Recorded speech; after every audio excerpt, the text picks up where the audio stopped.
நிலை பெறுக தட்டோர் அம்மா இவன் தட்டோரே தள்ளாதோர் இவன் தள்ளாதோரே. இதுல பாண்டியன் போர் வேணாம் அப்படின்னு சொல்ற மாதிரி அவர் சொல்லுவாரு. இந்த பாடல்ல என்னன்னா ஒரு ஒரு வரி இருக்கும், வரி இருக்குன்னா அதுல உணவின் முதற்றே உணவின் பிண்டம். இப்ப பிண்டம்ங்கிறது இறந்தவங்களுக்கு கொடுக்கறது. அந்த உணவை நம்ம இறந்ததுக்கு அப்புறம் கொடுக்கறதுனால ஒரு பயனும் கிடையாது. நம்ம மனிதர்கள் உயிரோடு இருக்கும் போதே அவங்களுக்கு உணவை கொடுக்கணும். நம்ம தலைமுறையினர்களுக்கு நீரை நம்ம சேமிச்சு வச்சிருக்கணும். அந்த மாதிரி உணவு நீர் அதோட தேவைகள் எல்லாம் ரொம்ப அருமையா சொல்லியிருப்பாரு.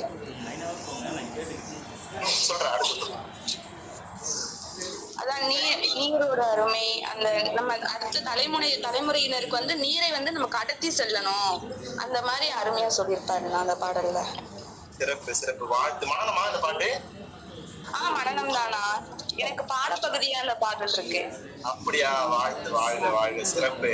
நல்லா சொன்னீங்க. அந்த நடுவுல அந்த தடுக்காம ரொம்ப நல்லா இருந்துச்சுன்னா வாழ்க வாழ்க. அடுத்தது வேற யாராவது பாட்டு சொல்லுங்க. சாய், வேற யாரு இருக்கீங்க? ஆறுனருக்கு பேர் வாங்க தெரிய மாட்டுது. பேசணும். தமிழ் மாணவர்கள் முன்ன நல்லா பேசணும். அந்த கூச்சமா விட்டு. அதுவும் இல்லாம இது இணைய வகுப்பு.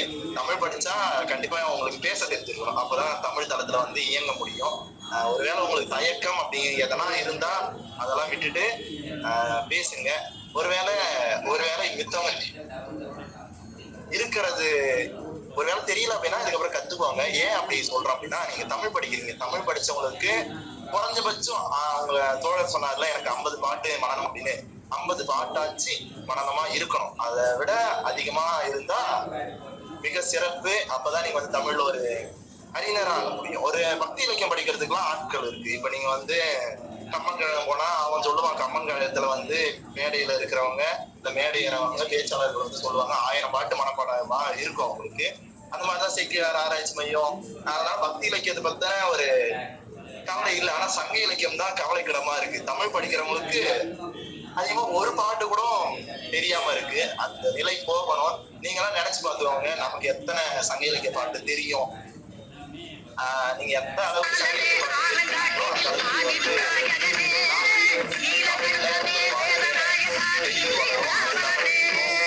அந்த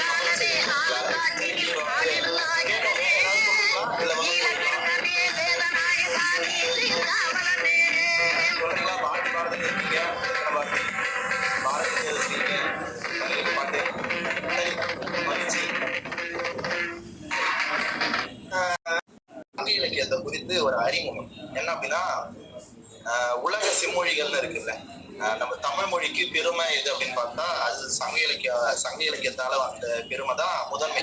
உலகமே இப்போ தமிழை தமிழ் மொழியை வியக்குது, இல்ல தமிழை உலகத்துல இருக்க பெரும் பெரும் பல்கலைக்கழகம்லாம் தமிழ் மொழிக்கு இருப்பை ஏற்படுத்துது அப்படின்னா அதுக்கெல்லாம் எந்த காரணம் அப்படின்னா அது முதன்மையான காரணம் சங்க இலக்கியம் தான். இந்திய நிலப்பரப்பு, தெற்கு ஆசிய நிலப்பரப்புல மிக பழமையான இலக்கியங்கள் இருக்கிற இருபெரும் மொழிகள்ல தமிழ் ஒன்று. சமஸ்கிருதமும் வச்சிருக்கு. சங்க இலக்கியத்துக்கு நிகரான இலக்கியங்களை நாமளும் வச்சிருக்கோம். நம்ம எந்த இடத்துல சமஸ்கிருத மொழியை விட தமிழ் கொஞ்சம் வேறுபடுது இல்ல உயர்ந்து நிற்குது அப்படின்னா சங்க இலக்கியங்களால்தான். சமஸ்கிருதத்துல எப்படி இருக்கு இலக்கியம் அப்படின்னா அது ஆன்மீகம் சார்ந்து அப்படின்னா இறைநிலை அடையிறதுக்கு இறைவனை தேடி அந்த ஒரு தேடல்ல அமைஞ்ச இலக்கியங்கள் அங்க அதிகமா இருக்கும். அப்புறம் இதிகாசங்கள் இருக்கு, பெரிய காப்பியங்கள் இருக்கு. அது சமஸ்கிருதத்துல ஒரு சிறப்பான பண்பு கூறுகள். நம்ம கிட்ட எப்படி இருக்குன்னா அந்த மாதிரி இல்ல.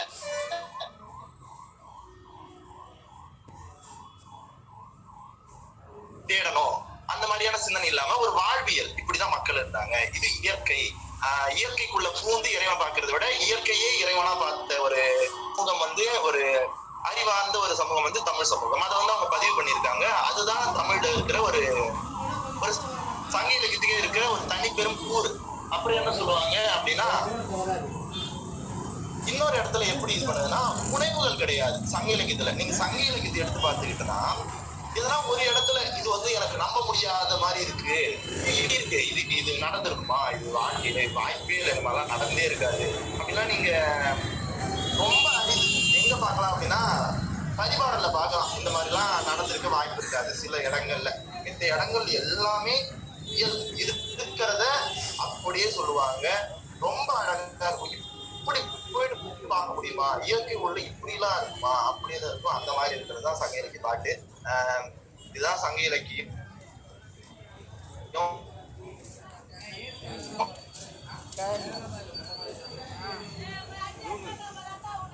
முக்கியம் இடத்துல போயிட்டு இருக்கும் அப்படின்னா தமிழுடைய பெருமையை சொல்ற பாட்டு. இப்ப 2 பாட்டு சொன்னாங்கல்ல, அந்த பாட்டுல ஒரு உச்சமான பாட்டு சங்க இலக்கியங்கள்ல. நீங்க மனனம் செய்யறனா இந்த மாதிரி பாட்டுலாம் எடுத்துக்கணும். அது புறநானூறு பாட்டுல மனனம் செய்யறதுலாம் நீங்க அந்த மாதிரிலாம் செஞ்சுட்டா உங்களை வியப்பாங்க. நீங்க வந்து எந்த இடத்துல இன்னொரு இடத்துல இப்ப வந்து அவங்க 2 பேர் வந்து பாட்டு சொன்னாங்கல்ல, நம்ம வந்து வியக்கிறோம் இல்ல, இப்ப நம்ம வியக்கிறோம் பாட்டு சொல்றாங்களா தமிழ் படிக்கிற மாணவர்கள், அதுவாவது எளிமை. நம்ம வந்து இப்ப வந்து ஒரு மருத்துவமனைக்கு போறோம். மருத்துவமனைக்கு போன உடனே சளி காய்ச்சல் இருக்கு, மாத்திரை மருத்துவர் வந்து அதுக்கு மாத்திரை தராங்க அப்படின்னா அவரும் சளிக்கு மாத்திரை கொடுத்தாரா எப்போ பெரிய படிப்பு போல அப்படிதான் வியப்பாங்களா? அப்பெல்லாம் வியக்கிறது கிடையாது. ஆபரேஷன் பண்றதுலாம் அதெல்லாம் என்ன சொல்றது, அது அவங்களுடைய தொழில், அதை அவங்க செஞ்சு ஆகணும். ஆனா நாம என்ன பண்றோம் அப்படின்னா 2-3 பாட்டு படிச்சுட்டாங்கன்னா யாராவது ஒருத்தவங்க அவங்க வந்து அப்படின்னு பாக்குறோம். அப்படின்னா என்ன, நம்ம குறைவுடையவங்களா இருக்காங்க. அதிக பேருக்கு பாட்டு மனப்பாடமா தெரியல. மனப்பாடம் கூட பண்ண தேவையில்ல, பாட்டு தெரிஞ்சிருக்கணும், பொருள் தெரிஞ்சிருக்கணும். எத்தனை பேருக்கு வந்து பாட்டு மனப்பாடம் பண்றது அது உங்களுக்கு பிடிக்கலன்னா ஒரு இருக்கேன். எத்தனை பேருக்கு பாட்டோடைய பொருள் தெரியும், இத்தனை பாட்டோடைய பொருள் நான் தெரிஞ்சு வச்சிருக்கேன் அப்படிலாம், இந்த மாதிரி பாட்டுல வந்து கருத்துக்கள் இருக்கு, இதெல்லாம் எனக்கு தெரியும், அந்த மாதிரி உங்களுக்கு தெரிஞ்சிருக்கா, அதுவே ஒரு ரொம்ப மகிழ்ச்சி தரக்கூடிய செய்தி. அதையாச்சும் தெரிஞ்சு வச்சிருக்கீங்கன்னா ரொம்ப மகிழ்ச்சி. அதனால நீங்க பாட்டு தெரிஞ்சுக்கணும், சங்க இலக்கிய பாட்டு தெரிஞ்சுக்கணும். ஏன்னா முதன்மையானது தமிழ்ல சங்க இலக்கியம், அதுதான் வேர். அங்க இருந்தா கிளந்து எழுதுது தமிழ். நமக்கு கிடைச்சது வந்து சங்க இலக்கியத்துல இருந்தா எல்லா இடத்துலயும் சங்க இலக்கிய சாயல் இருக்கு. புது கவிதை வரைக்கும் இப்ப வர திரை இசை பாடல்ல கூட சங்க இலக்கிய சாயல் இருக்கு. இந்திய நிலப்பரப்புல ஒரு தமிழ் சமுதாயம் ஒரு முன்னேறிய இல்ல முன்னோடியா இல்ல அறிவார்ந்த சமுதாயமா இருக்கு அப்படின்னா அதுக்கு காரணம் எது அப்படின்னா சங்க இலக்கியம், நம்மளுடைய தமிழ் சான்றோர்கள் அவங்களாலதான் இருக்கு. அதனால நம்ம தெரிஞ்சுக்கணும். இப்ப கொஞ்சம் கொஞ்சம் பார்க்கலாம். ரொம்ப வேகமா போனாலோ அப்படிலாம் நான் பேசுறது உங்களுக்கு கேட்கலனாலோ யாராவது சொல்லுங்க, சரிங்களா? இப்ப வந்து சங்க இலக்கியத்தை நம்ம படிக்கணும். எப்படி படிக்கணும்? முன்னாடி இதுல போட்டி தேர்வுக்காக படிப்பீங்க. சங்க இலக்கியம் எப்படி கண்டிப்பா இருக்கும். JRF நீங்க வாங்கணும்னு நினைச்சீங்கன்னா சங்க இலக்கியம் கண்டிப்பா தெரிஞ்சுக்கணும். சங்க இலக்கியத்தை உள்ள பூந்து பார்க்கணும். ஏன்னா எங்க போகும் அப்படின்னா சங்க போயிடும் மதிப்பெண். தொல்காப்பியத்துல இருந்து வந்தா கூட எழுதிடலாம். சங்க இலக்கியத்துல ஒரு அடி கொடுப்பாங்க. இந்த இப்ப 2 பாட்டு சொன்னாங்கல்ல, அந்த 2 பாடல்ல இருக்கிற அடிகள் திரும்ப திரும்ப JRF வந்திருக்கு. நம்ம குழுல போட்டிருக்க நீங்க அந்த கேள்வித்தாள் போய் பாத்தீங்கன்னா கேட்டிருப்பாங்க. அது யார் பாடுறது, அது என்ன துறையில இருக்கு, அது அதோடைய ஆசிரியர் யாரு, இல்ல அந்த அடிகள்லாம் எங்க இருக்கு, இதெல்லாம் நம்ம தெரிஞ்சுக்கணும். அதனால வந்து இப்படிதான் பாட்டை பார்க்கணும். ஒரு புறநானூறு பாட்டா எடுத்துக்கிட்டீங்களா, எந்த பாட்டு சிறந்த பாட்டா, எல்லாருக்கும் அறிமுகமான பாட்டா இருக்கும், அந்த பாட்டு தான் கேட்பாங்க. எல்லாரும் யாரும் தெரியாத பாட்டா பூந்து அப்படி கேட்கறதுலாம் ரொம்ப அரிது. எல்லாரும் தெரிஞ்ச பாட்டா இருக்கும். இன்று புறந்தறுதல் எந்த கடனே, சான்றோன் ஆக்குதல் தந்தைக்கு கடனே, வேல் வடித்து கொடுத்த கொள்ளத்து கடனே, நன்னடை நல்கள் நேர்ந்தற்கு கடனே, ஒளிர்வாள் அறிஞ்சமம் குலுக்கி களிர் எரித்து பெயர்தல் காலைக்கு கடனே. இந்த பாட்டுல இந்த பாட்டை அடியை கொடுத்துட்டு இந்த வரிசைப்படுத்த சொல்லுவாங்க. எளிமையான பாட்டு ஒரு 2 முறை படிச்சா மனசு வரும். இந்த பாட்டு நம்ம மனப்பாடம் பண்ண முடியும், ஆனா நம்ம மனப்பாடம் பண்ண மாட்டோம், ஏன்னா மெத்தணும். இந்த மாதிரி ஒரு பாட்டு ஒரு முறை பண்ணிட்டீங்கன்னா ஒருவேளை அந்த கேள்வி கேட்டாங்கன்னா ரொம்ப எளிமையா உங்களுக்கு வந்து இப்ப தோழர் சொன்னார்ல ஒரு கேள்வியில போயிடுச்சு அப்படின்னு, அந்த மாதிரிலாம் போச்சு அப்படின்னு வருத்தப்பட தேவையில்லை. ஏன்னா சங்க இலக்கியத்துலதான் அதிக பேருக்கு போகும். நீங்க அதுல கொஞ்சம் ஆழங்கள் பட்டு ஒரு அறிதல் புரிதலோட இருக்குன்னா எளிமையா அதை இது பண்ண முடியும். அப்புறம் ஒரு நல்ல பிரபலமான சங்க இலக்கிய பாடல்கள் எடுத்துக்கோங்க. அதை முன்ன மனப்பாடம் பண்ணுங்க. அப்படி மனப்பாடம் பண்ணாதான் மனப்பாடம் பண்ண வர இல்லையா, கருத்து புரிஞ்சவங்க அதுல இருக்கிற நல்ல அடிகள் 2-3 இருக்கும். அந்த அடிகளை பார்த்து வச்சுக்கோங்க. இது முதன்மையானது. 2வது சங்க இலக்கியத்துல எப்படி புரிஞ்சுக்கணும். நான் இப்போ ஒரு பாட்டு உங்களுக்கு சொல்றேன். என்ன பாட்டு அப்படின்னா குறுந்தொகை பாட்டு தான் சங்க இலக்கியம் ரொம்ப அழகானது. உலக இலக்கியங்கள் கூட குறுந்தொகையை ஒப்பிடலாம். குறுந்தொகையை ஒப்பிட்டா எந்த ஒரு இலக்கியம் குறுந்தொகை கூட நிற்கவே முடியாது. ஒரு அழகான ஒரு 4 அடிதான் இருக்கும். 4 அடிக்கு பின்னாடி ஒரு அழகான ஒரு காதல் கதை இந்த மாதிரிலாம் இருக்குமா அப்படின்னு ஒரு வியக்க வைக்கிற ஒரு மனம் வந்து அதிகமா இருக்கும். எல்லாருக்கும் தெரிஞ்ச பாட்டு. ஒரு முறை படிச்சா அந்த நோமென் நெஞ்சே நோமென் நெஞ்சுன்னு ஒரு பாட்டு இருக்கு. அதுல வந்த சொல்லி 4 முறை வருது. அது அடிகள்ல இதெல்லாம் ரொம்ப பட்டு பட்டு பட்டு பட்டுன்னு மனப்பாடம் பண்ணி தூக்கி போடுவோம். இந்த பாட்டுக்கு நோமென் நெஞ்சே நோமென் நெஞ்சே இமை தீ பண்ண கண்ணீர் தாங்கி அமைதற்கு அமைந்த நம் காதலர் அமைவிலர் ஆகுதல் நோமென் நெஞ்சே அப்படின்னு ஒரு பாட்டு. நீங்க தமிழ்ல எப்ப வந்து ஒரு பெரிய அறிஞரா அப்படின்னா தமிழ் அறிந்தவரா மதிக்கப்படுவீங்க அப்படின்னா ஒரு பாட்டு. இந்த பாட்டு இதுதான். உரையாசிரியர்கள் வந்து அதிகமான விளக்கங்கள் சொல்லுவாங்க. நீங்க எப்படி கடத்துறீங்க இந்த பாட்டை அப்படி அதுலதான் நீங்க வந்து வெற்றி பெறுவீங்க. இப்ப இந்த பாட்டு 4 அடிகள் தான் இருக்கு. இந்த அடிகள் இந்த பாட்டை நீங்க கடத்தணும். இப்ப என்ன இருக்கு, இந்த பாட்டை வந்து நம்ம ஒழுங்கா சமையலிக்க பாடல்களை புரிஞ்சுக்கணும் அப்படின்னா அதுல திணை இருக்கு.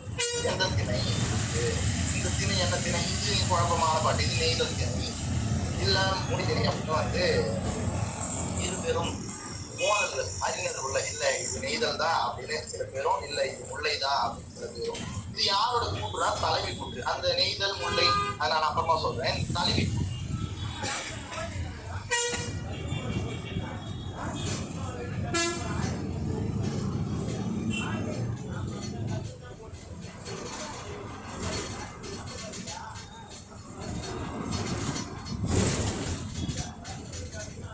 தலைவி வந்து இந்த பாட்டை சொல்றான். சரிங்களா? இப்ப நான் கதை சொல்றேன். கதைக்கிறீங்க என்ன கதை பிரிஞ்சுட்டு தலைவன் வர்றது நின்று போச்சு.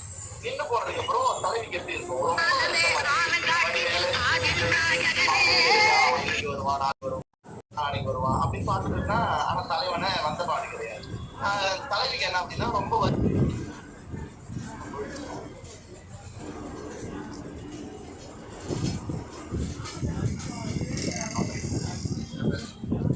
கேக்குதா?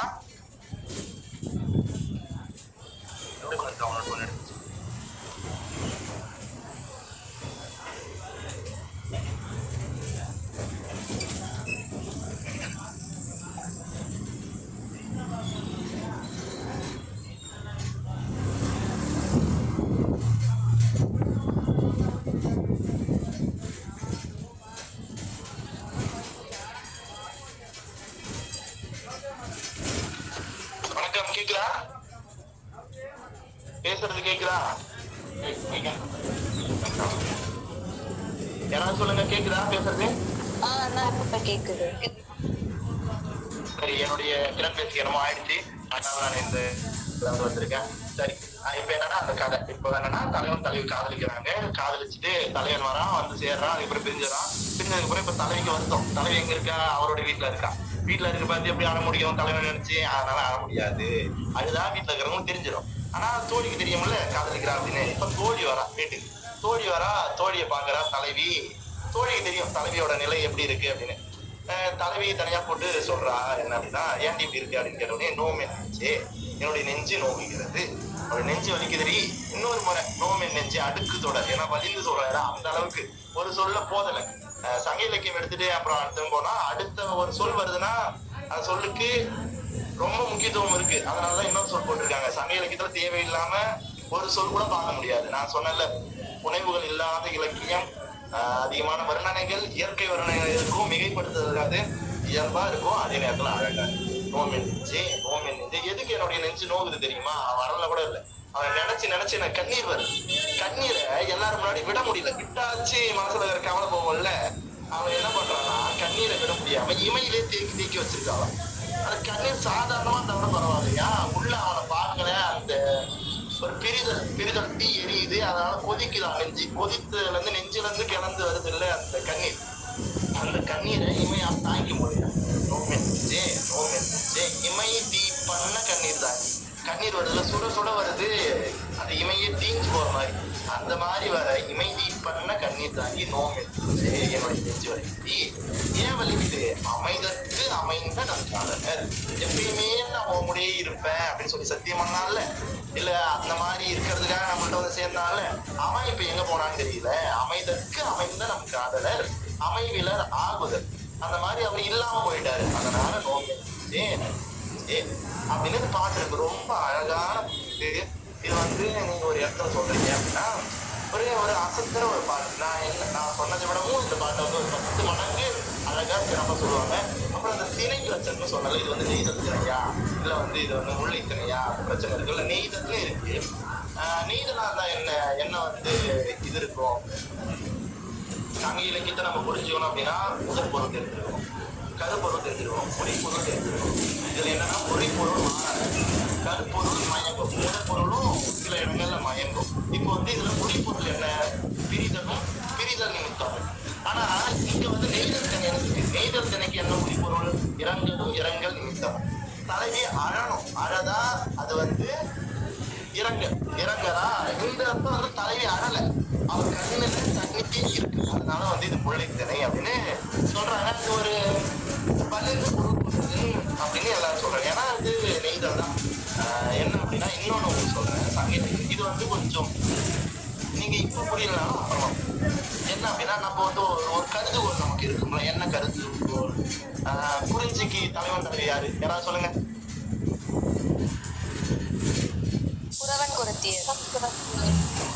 சரி, ரெண்டாவது சொன்னவங்க சொல்லுங்க. இது மருதத்துக்கு யாரு?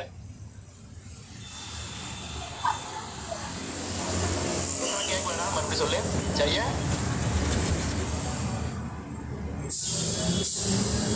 உழவன் உலத்தியர். சரி, முல்லைக்கு ஆயர் ஆய்ச்சியர். சரி, வேற யாராவது சொல்லுங்க. காயத்ரி கவனிக்கிறீங்களா வகுப்பை மித்தவங்க? வேற யாராவது சொல்லுங்க.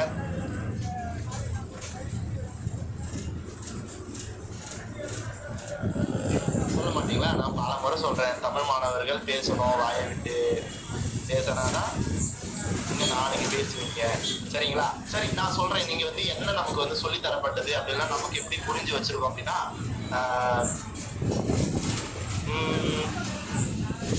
குறிச்சியா குறவன் குறத்தி, முல்லையா வேடுவன் வேட்டுவச்சி, மருதமா உழவன் உழத்தி, நெய்தலா பரதவன் பரத்தி. இப்படிதான். இப்ப நீங்க வந்து வந்து சங்க இலக்கிய பாட்டை படிச்சிருப்போம், அப்படிலாம் கேட்டிருப்போம். ஏன்னா 1 2 ஆச்சு. சரி, நீங்க சொல்லுங்க, எந்த சங்க இலக்கிய பாட்டுல ஒரு பரதவன் வந்து படகு எடுத்துக்கிட்டு மீன் பிடிக்க போயிட்டு அவன் வர வரைக்கும் ஒரு அந்த பெண் வந்து கடற்கரையில காத்துட்டு இருந்து கண்ணீர் விட்ட கதை எல்லாம் கேட்டீங்களா? கேட்டிருக்க மாட்டீங்க. ஏன்னா அந்த மாதிரி சங்க இலக்கிய பாட்டு எதுவுமே இல்லை. கலித்தொகையில இருக்கு, நெய்தல் கடியில அந்த மாதிரி இருக்கு. ஏன் அப்படி இருக்கு அப்படின்னா இப்பதான் அது கொஞ்சம் புரிஞ்சுக்கிறதுக்கு நீங்க ஓர்ந்து கவனிச்சா புரியும். இப்ப என்ன அப்படின்னா நெய்தல் நில தலைவன் யாரு அப்படின்னா மீன் பிடிக்க போற தலைவன் கிடையாது. மருத நிலத்துல இருக்கிற தலைவன் தான் நெய்தல் நிலத்துக்கும் தலைவன். திடீர்னு எனக்கெல்லாம் முன்ன கேட்ட உடனே எனக்கு அப்படியா, என்னடா இப்படி புதுசா சொல்றீங்களே அப்படின்னு இருந்துச்சு.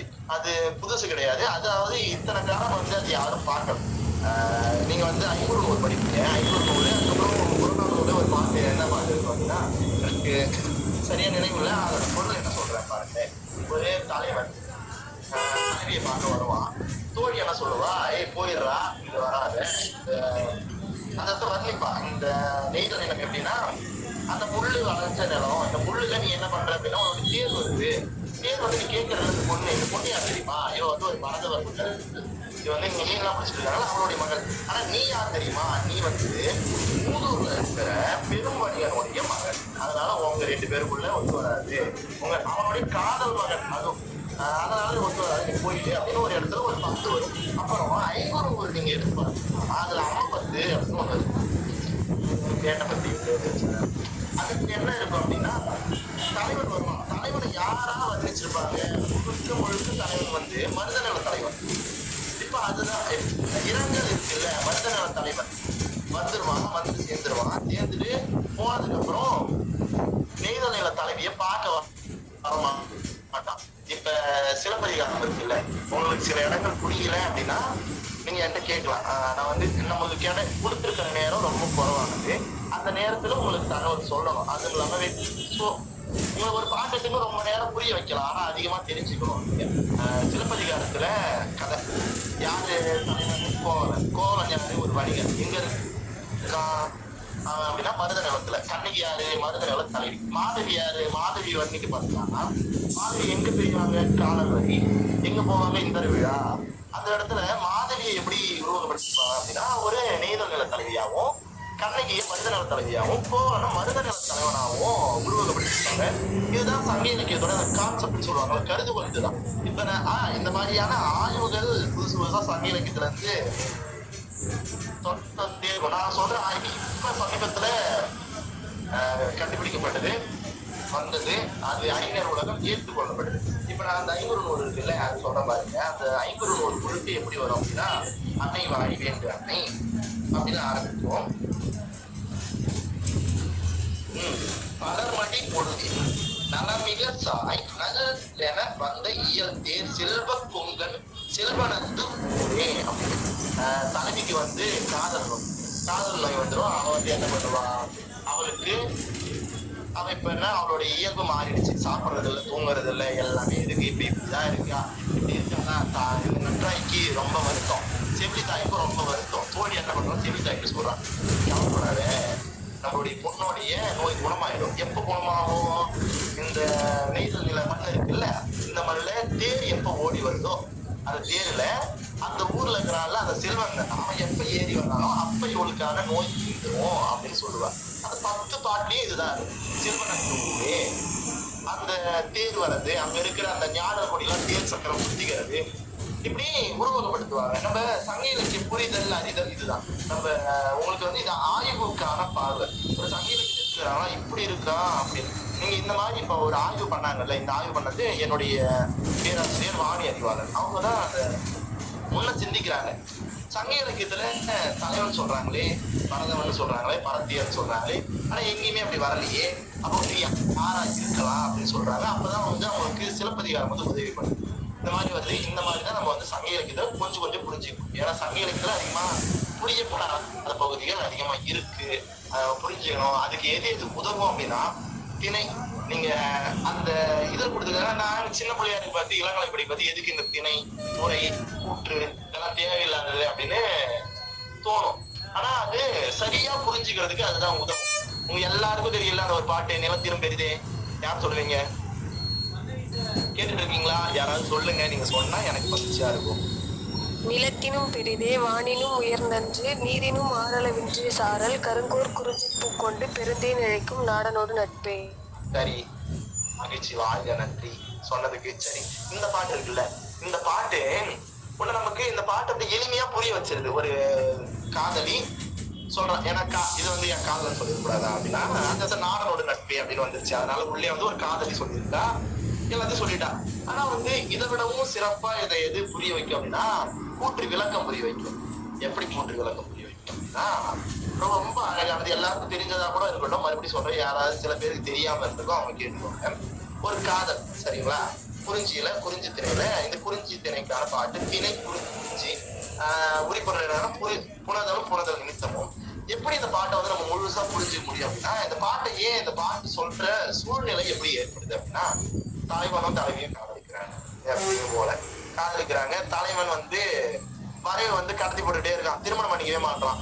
ஒருவேளை அவனுக்கு வந்து இவன் மேல இருக்கிற அன்பு போயிடுச்சோ, ஏன்னா இன்னும் கொஞ்சம் ஒரு உணர்வு வேகத்துல வந்து காதலிச்சானோ, இப்ப வந்து அது முடிஞ்சிருச்சோ, போயிட்டானோ அப்படின்னு வந்து யாருக்கு சந்தேகம் வருதுன்னா, தலைவி கூடயே இருக்கிற தோழிக்கு வருது. இப்ப தோழி என்ன பண்றா அப்படின்னா, சரி எப்படியாச்சும் கேட்கணும் ஒண்ணு.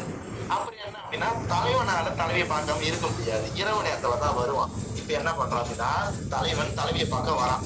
இப்ப இவங்க 2 பேரும் எங்க இருக்காங்க, தோட்டத்துல உட்காந்துட்டு இருக்காங்க. தோட்டத்துல உட்காந்து தலைவன் வந்துட்டான், தலைவி பார்க்கல, தலைவன் வந்து தோழி பார்த்துட்டான். தோழி பார்த்துட்டு தலைவிட்ட பேச்சு தரா.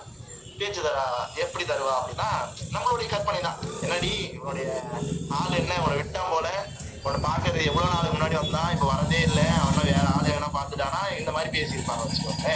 பேசிட்டோடனே, ஏய் என்ன நினைச்சிட்டு இருக்க, நாங்க காதல் தான் சும்மா பார்த்தா, இங்க 2 பேரு காதல் எப்படிப்பட்ட காதல் தெரியுமா, அவங்க கூட போட்ட காதல் எப்படிப்பட்ட தெரியுமா, இந்த நிலத்தை விடவும் பெருசு, இந்த வானத்தை விடவும் உயர்ந்தது, இந்த நீர் இருக்கிற கடல், அந்த கடல் ஆழத்தை விடவும் ஆழமானது, அவன் கூட நான் கொண்ட காதல். அதனால அவன் என்னை ஏமாத்துறதோ இல்ல நான் அவனை மறக்கிறதோ நடக்காது அப்படின்னு சொல்றாங்க. இந்த வந்து இதை நம்ம இவ்வளவு அழகா புரிஞ்சுக்கணும் அப்படின்னா, நம்ம எதை பார்க்கணும், கூற்று விளக்கத்தை பார்க்கணும், திணைய பார்க்கணும், யாருடைய கூற்றுன்னு பார்க்கணும். இதெல்லாம் நம்ம பார்த்து சங்க இலக்கியத்துல படிக்கணும். எதுக்கு இதை படிக்கணும், நம்ம சும்மா ஒருவேளை உங்களுக்கு வந்து எனக்கு வந்து போட்டி தேர்வு தான் எனக்கு வந்து கனவு அப்படின்னா, இவ்வளவு வேண்டாம் ஆழமா நீங்க ஒரு வேலை பிற்காலத்துல வந்து நான் தமிழ்ல வந்து ஒரு பெரிய ஆங்கிலத்துல சொன்ன ஸ்காலர் அப்படின்னு சொல்லுவாங்கல்ல, அந்த ஒரு வார்த்தைக்கு ரொம்ப அழகான ஒரு பேரறிஞர் அப்படின்னு சொல்றாங்க.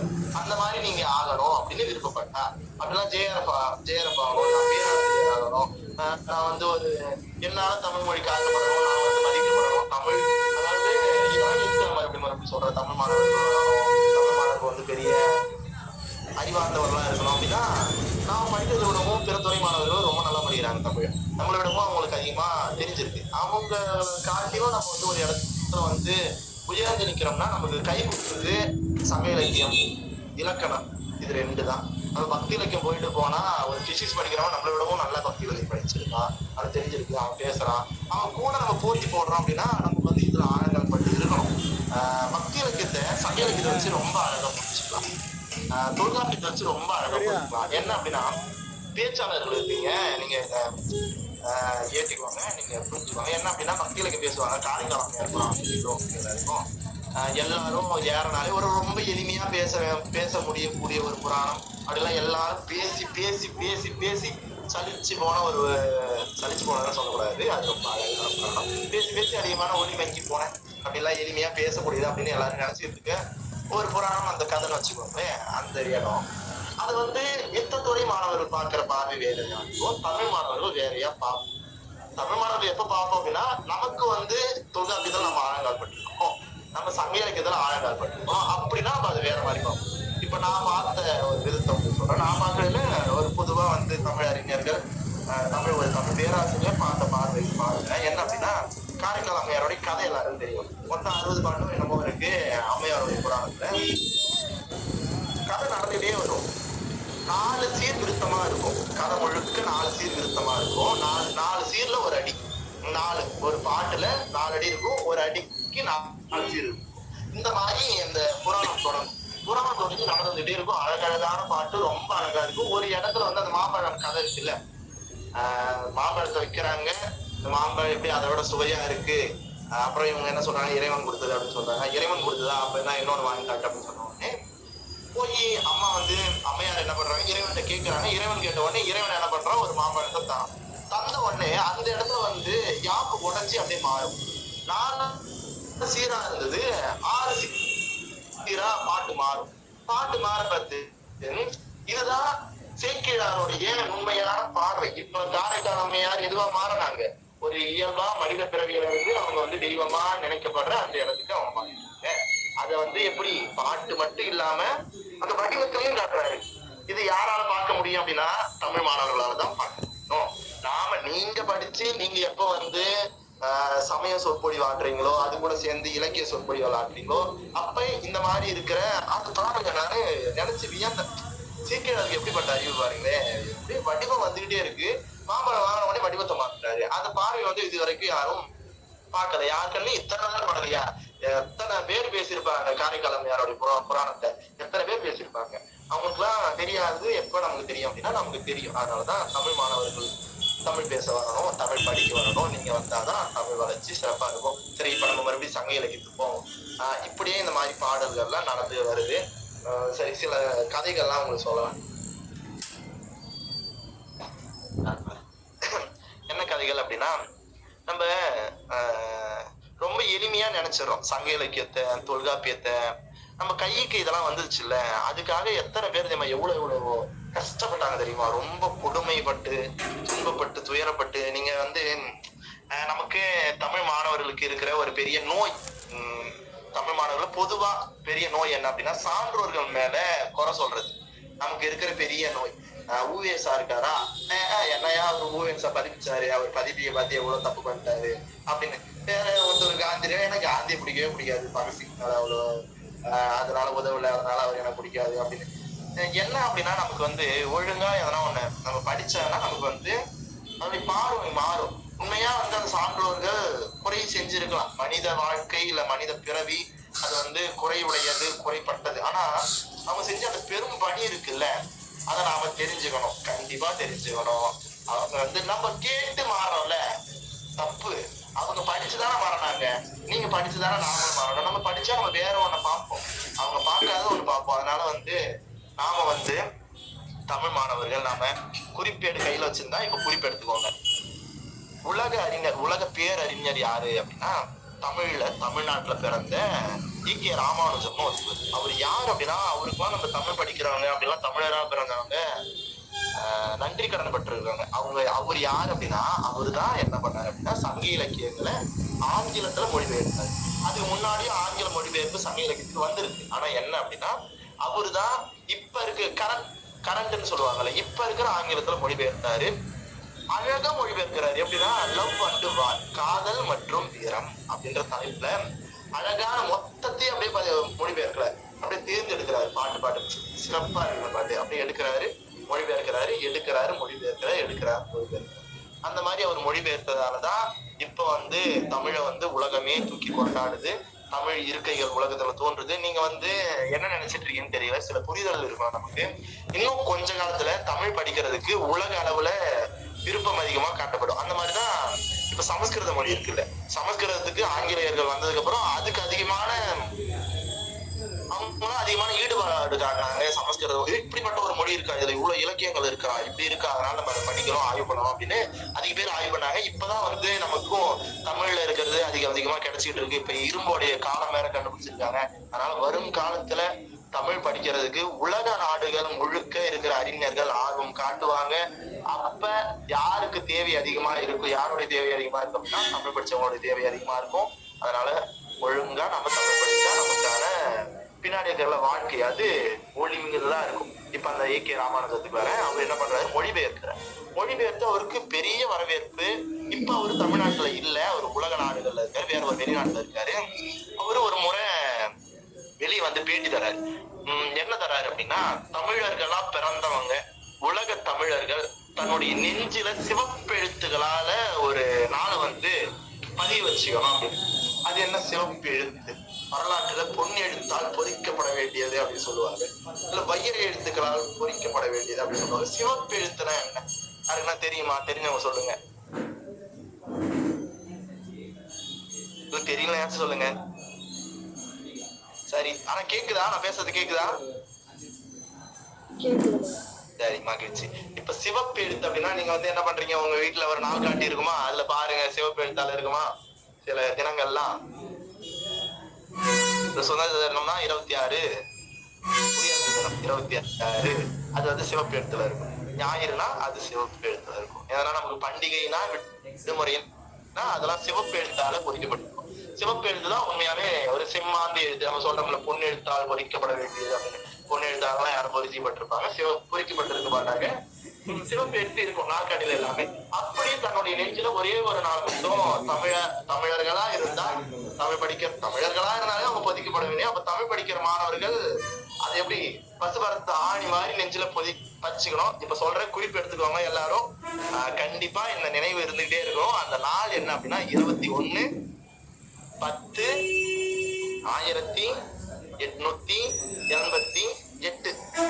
சரி, இப்ப குழுவுல இருக்கீங்கல்ல, இப்ப இணைப்புல இருக்கீங்களா, எதுக்கு இந்த நாளை சொல்லி சொல்லுங்க. யாராவது இருக்கீங்களா? சொல்லுங்க. சங்க இலக்கியம் ஏன் பேச மாட்டேங்க? யார் சொன்னது? பாரதியா? இது மாநில கல்லூரியா? ஆமாண்ணே. சரி, மகிழ்ச்சி. வேற யாராவது சொல்லுங்க.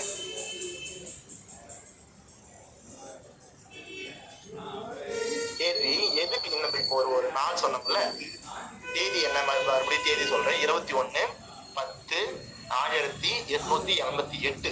இந்த நாள் எந்த நாள் அப்படின்னா, சேலம் ராமசாமி முதலியார ஊஎஸ் அவர்கள் சந்தித்த நாள். எதுக்கு இந்த நாளை நம்ம நெஞ்சில பதிப்பிச்சுக்கணும்? அவங்க ஏதோ சந்திச்சுட்டு போறாங்க, நமக்கு என்ன அப்படின்னு கேட்ட உடனே இந்த ஒரு சுவையான நிகழ்வு சொல்றேன் கேளுங்க. ஊஎஸ் ஐயா உண்மையாலுமே நம்ம தெய்வமா நினைச்சு போற்றப்பட வேண்டியவர். அவர் மேல சில குறைகள் ஏதாவது இருந்தாலும் அதெல்லாம் நம்ம அதெல்லாம் அவர் செஞ்ச பணிக்கு ஒரு தூசு கூட கிடையாது. ஒரு குறை சொல்லுவாங்க, நான் அதுக்கப்புறம் நம்ம நேரம் கிடைக்காது அதையும் சொல்றேன். சொல்லிட்டு அதுக்கு நியாயப்படுத்துவாங்கல்ல, அதையும் சொல்றேன் நானு. இப்ப என்ன அப்படின்னா, அவரு போயிட்டு சேலம் ராமசாமி முதலியார முதல் சந்திக்கிறாரு. ஏன் அந்த நாளை நம்ம நம்ம ஏன் பதிப்பிச்சுக்கணும் அப்படின்னா, சேலம் ராமசாமி முதலியார சந்திச்ச உடனே ஊஎஸ் கேக்குறாங்க, என்னெல்லாம் படிச்சிருக்கீங்க நீங்க? அவர் சொல்றாரு கட கட கட கட கட கட கடன்னு ஒரு 15 பிள்ளை தமிழ், 20 கலபகம், ஒரு 10 உலா, அதுக்கப்புறம் கம்பராமாயணத்தை 2 தடவை படிச்சிருக்கேன், பிரபந்தம் தெரியும் எனக்கு, அதுக்கப்புறம் நலவெண்பாவம் தெரியும், அதுக்கப்புறம் நைட்டெல்லாம் தெரியும், இத்தனை தெரியும். அவர் சொல்லிட்டே இருக்காரு. இவரு கொஞ்சம் சொல்லிட்டு மூச்சு விடுறாரு. அப்புறம் அப்படின்னு கேக்குறாரு. மறுபடியும் சொல்றாரு அப்புறம் அப்படி சொல்றாரு. மறுபடியும் சொல்றாரு அப்புறம் சரியா. அதுக்கப்புறம் எப்ப இதுக்கு மேல என்னையா படிக்க வேண்டியது இருக்கு, தமிழுக்கு மேல எங்க இருக்கு, அதுக்கப்புறம் இலக்கண நூல்லாம் சொல்றாரு. அதுக்கப்புறம் எல்லாத்தையும் சொல்லி முடிச்சு அப்புறம் அப்படின்னு கேக்குறாரு. அப்புறம் இவருக்கு வந்து அவருக்கு ஒரு உள்ள வந்து செருக்கு. அவர் யாரோட படிச்சாரு தெரியுமா? அவர் வந்து யார்கிட்ட, மகாவித்துவான் மீனாட்சி சுந்தரம் பிள்ளைகிட்ட படிச்சவரு. அதுக்கப்புறமும் தமிழ்ல இதுக்கப்புறம் நான் படிச்சதுக்கு மேல இருக்காடா அப்படின்னு அவருக்கு உள்ள வருது. அப்புறம் என்ன இருக்கு அப்படின்னு கேட்ட உடனே அவர் சொல்றாரு, இல்ல இந்த காப்பியங்கள்லாம் இருக்கே, சீவக சிந்தாமணி, சிலப்பதிகாரம், சங்க இலக்கியம், தொல்காப்பியம், இந்த மாதிரி யாரா படிச்சதை உண்டா அப்படின்னு கேட்ட உடனே அவரு இதெல்லாம் என்னுடைய ஆசிரியரே படிச்சாரான்னு தெரியல எனக்கு அப்படின்னு கேட்ட உடனே அப்பதான் அவர் சொல்றாரு, இல்ல இதெல்லாம் இருக்கு, இதெல்லாம் தமிழ் வந்து ஒரு முதன்மையானது, முக்கியமானது, அதனால இதை நீங்க படிக்கணும். எனக்கு வந்து இந்த சீவக சிந்தாமணின்னு ஒண்ணு இருக்கு, இதை நீங்க படிச்சு எனக்கு வந்து இதோட பொருள் சொல்லணும் அப்படின்னு சொல்லிட்டு சீவக சிந்தாமணி கை அந்த ஓலைச்சுவடிய மொத ஊழியர்ஸாக்கு தராரு. சரி, சீவக சிந்தாமணி தானே தந்தாரு, எதுக்கு வந்து நம்ம சங்க இலக்கியம் தானே இப்ப பேசிட்டு இருக்கோம், எதுக்கு இந்த கதை வருது அப்படின்னா, அடுத்து என்னன்னா சீவக சிந்தாமணிய ஊஎஸ்ஆ பதிப்பிக்கிறாரு. எத்தனை ஆண்டு தெரியுமா? 88ல தராரு. 1000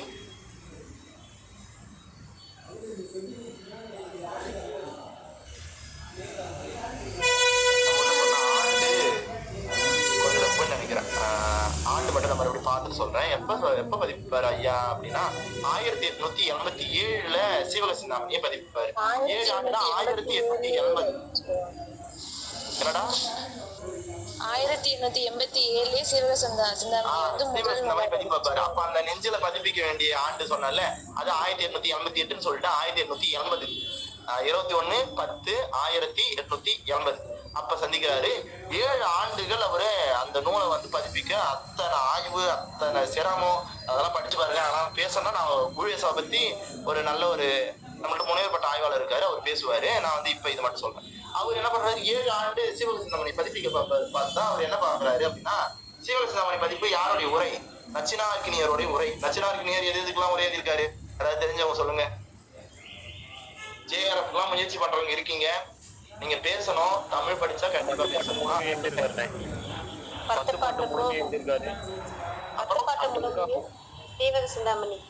அப்புறம் அடுத்தது தொல்காப்பியம், அப்புறம் தொல்காப்பியம், கலித்தொகை, அப்புறம் 10 பாட்டு, சீவக சிந்தாமணி, குறுந்தொகை. சரிடா, வாழ்க. சரி, நன்றி. இப்ப வந்து இத்தனைக்கு எதிர்க்காரு. இப்ப இவரு என்ன பண்றாரு, சீவக சிந்தாமணி பதிப்பிச்சுட்டு இருக்காரு. நச்சினார்க்கினியருடைய உரை பதிப்பிக்க பார்த்து அவர் என்ன பண்றாரு, சில மேற்கோள் எல்லாம் பாக்குறாரு. இது என்ன 10 பாட்டுல இருக்கு, நல்லா இருக்கு இந்த மேற்கோள், 10 பாட்டுல ஒரு நூல் இருக்கு போல அப்படின்னு. அப்பதான் என்ன பண்றாரு அப்படின்னா, சங்க இலக்கியம்னு ஒரு நூல் இருக்கு, சங்க இலக்கியம் இந்த மாதிரி இருக்கு. அப்புறம் தமிழ் விடு தூதுல அந்த அடிகள் இருக்கு, மூத்தோர் உரைத்த 10 பாட்டும் 8 தொகையும் அப்படின்னு ஒரு கண்ணி இருக்கும், அழகான கண்ணி. அப்புறம் அது நினைவு வருது அவருக்கு, படிச்சது அப்ப வந்து இருக்கு போல அப்படின்னு தேடுறாரு. அதுக்கப்புறம் 10 பாட்டு கிடைக்குது.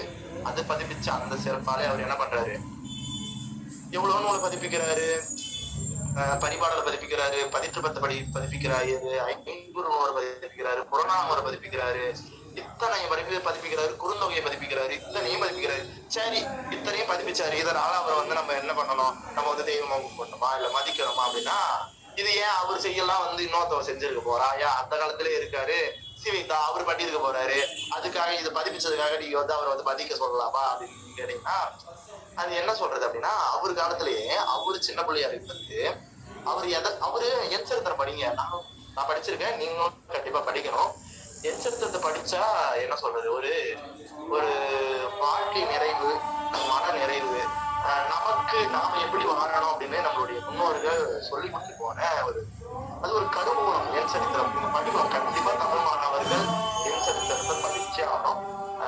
என்ன அப்படின்னா, அவரு என்ன பண்ணுவாரு, 5 வளையாபதியை பார்ப்பாரு. அவர் சின்ன பிள்ளையா இருப்பது அவர் கண்ணால பார்ப்பாரு வளையாபதி. அதுக்கப்புறம் தேடுன்னு தேடுவாரு, வளையாபதி கிடைக்கவே கிடைக்காது. அந்த மாதிரி இப்ப 2 பேர் புறநானூறு பார்த்து சொல்றேன். இப்ப புறநானூறு கிடைச்ச ஓலைச்சுவடியே ரொம்ப ஒரே ஒரு ஓலைச்சுவடி தான், அது கூட கொஞ்சம் அங்க இங்க கிடைச்சது. அந்த ஓலைச்சுவடியை மட்டும் வச்சுக்கிட்டு அவர் பதிப்பிச்சாரு. இப்ப சொல்லுங்க, ஊவேசா வந்து அவரு வந்து முயற்சி பண்ணி ஊர் ஊரா போய் தேடாம அவர் வந்து எனக்கு இது கிடைச்சிருச்சுனா, இது வந்து இருக்கு, நம்ம இதோட போதும் அப்படின்னு சொல்லிட்டு அவர் இருந்திருந்தா, ஒருவேளை கிடைக்காம போயிருந்ததுன்னா நம்ம எந்த ஒரு குறைவுடையதான் ஆகி போயிட்டு இருக்கோம். ஒரு 8 தொகை அப்படின்னு சொல்றோம். அப்புறம் ஒரு காலத்திலேயே தேடாங்களே நம்ம வந்து 18 முத 10 கடைசி 10 கிடைக்கல, பரிபாடல் கிடைக்கல. பரிபாடல்லாம் ஐயா தான் தேடினாரு, ஊஎஸ்ஆ தான் தேடினாரு. அதனால ஊஎஸ்ஆ ரொம்ப பெருமையா பேசுறேன் அப்படின்னா நீங்க வந்து அவருக்கு எனக்கு யாராவது தொடர்பு இருக்கு, அது வர இல்ல, உண்மையுமே அவர் பேசப்பட வேண்டியது. அதனால நம்ம சங்க இலக்கியத்துல நமக்கு கொடுத்ததுல ஊஎஸ்ஆக்கு பெரிய பங்களிப்பு இருக்கு. அந்த மாதிரியே இருக்கு சீவைத்தாக்கும். சீவைத்தா அவரு சொல்றாரு, அவரு தானே சங்க இலக்கிய பதிப்பு தொடக்கம் சீவைத்தா தான். சீவைத்தா தான் என்ன பண்றாரு, முதல்ல எதை பதிப்பிச்சார் சொல்லுங்க? கலித்தொகை. வாங்க ஐயா. இப்ப யாரோ கார்த்திக் உங்களுடைய முகம் தெரியுது, உங்களுடைய முகத்தை வந்து அந்த விடியத்தை வந்து அணைச்சிருங்க. சரி, இப்ப ஐயா சொல்லியிருக்காருல்ல, ஐயா இந்த சீவை தாமதம் அவர் சொன்னது அப்படியே படிக்கிறதுக்கு ஒரு என்ன சொல்றது, இந்த மாதிரி வரும்னு சொல்லியிருப்பாங்க. அதிகமான கதைகள் இருக்கு. நான் தொடர்ந்து வகுப்பு வாய்ப்பு இருப்பதெல்லாம் உங்களுக்கு எடுக்க சொல்றேன். ஆனா நீங்க தொடர்ந்து வந்தா மட்டும் போதும், அதிகமா தெரிஞ்சுக்கலாம். இது எல்லாமே நானா அதிகமா தேடி படிச்சது கிடையாது. எனக்கு என்னுடைய பெரும் பேராசிரியர் மணிகண்டன் ஐயா அவர் அதிகமா சொல்லி கொடுத்தது. அவரு உண்மையாமே எனக்கு தெரிஞ்சு நான் மதிக்கிறேன், நான் தெய்வமா வழிபடுற ஒரு பெரும் பேராசிரியர். இப்ப வாழற தமிழறிஞர்கள்ல பேராசிரியரா இருக்கிறதுல ஒரு பெரும் பேராசிரியர். அவருடைய அறிவு எனக்கு கடத்தப்பட்டுச்சு. எங்களுடைய வகுப்புல ஒரு 28 மாணவர்கள் அப்படின்னா 28 மாணவர்கள் நான் வாங்கிட்டேன். தமிழகம் முழுக்க இருக்காங்கல்ல மாணவர்கள், அவங்களுக்கு எல்லாம் யார் சொல்றது அப்படின்னா நம்ம சொல்லுவோம். அப்படின்னா ஐயா சொல்றதுக்கு அவருக்கு அதிகமான பணி இருக்கு. அதனாலதான் நான் சொல்றேன். அதனால இதுல வியக்க வேண்டியது எதுவும் கிடையாது. ஒரு வேலை இருந்தா அப்படி இல்லைன்னா, அதனால எல்லா பெருமையும் என்னுடைய ஆசிரியர் பெருமக்களுக்கு. இப்ப சீவை தாமோதரம் சொல்றாருல்ல, அதை படிக்கிறேன் கேளுங்க. சங்கம் மரிய நூல்களுள் சில இப்போதுதானும் கிடைப்பது சமுச்சயம். இப்பயும் கிடைக்கிறது இல்லை. எத்தனையோ திவ்ய மதுர கிரந்தங்கள் காலாந்திரத்தில் ஒன்றன் பின் ஒன்றாய் அழிகின்றன. சீமான்களே, இவ்வாறு இறந்தொழியும் நூல்களில் உங்களுக்கு சற்றாவது கிருபை பிறக்கவில்லையா? ஆச்சரியம், ஆச்சரியம். அயலான் அழிய காண்கிலும் மனம் தழும்புகிறதே. தமிழ் மாது நும் தாய் அல்லவா? அயலான் அழிய காண்கினும் மனம் தழும்புகிறது. தமிழ் மாது நும் தாய் அல்லவா? இவள் அழிய நமக்கு என் என்று வாளா இருக்கின்றீர்களே அப்படின்னா அவர் சொல்றாரு. மறுபடியும் புரிஞ்சது இல்ல என்ன சொல்றாரு அப்படின்னா, நூல்கள்லாம் அழிஞ்சுக்கிட்டே இருக்கா, நீங்க எதுவுமே பண்ணாம இருக்கீங்களே. நீங்க வந்து என்ன பண்றீங்க அப்படின்னா, பக்கத்து வீட்டுக்காரங்க சொல்லுவோம். வேற யாருக்காவது எதனா ஒரு பிரச்சனை அப்படின்னா நெஞ்சம் துடிக்குது உங்களுக்கு, நீங்க கிளந்து எழுதுறீங்க. இப்ப கூட நம்மகிட்ட அந்த இது எண்ணம் இருக்கு.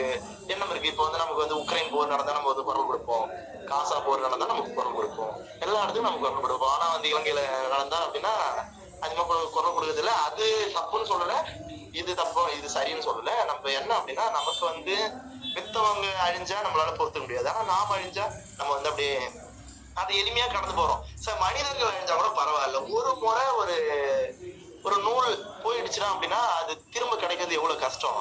இவங்கெல்லாம் வந்து ஊவேசாவோ சீவை தாமோதரமோ அவங்களாம் வந்து அப்படி எடுத்த உடனே கையில வந்து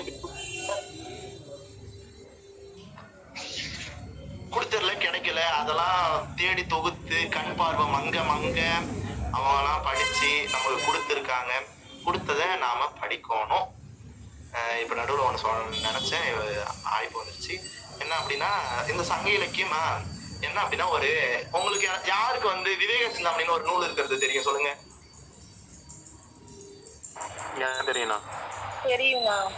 தெரியுமாடா? 2 பேருக்கு வாழ்த்து. வேற யாரு?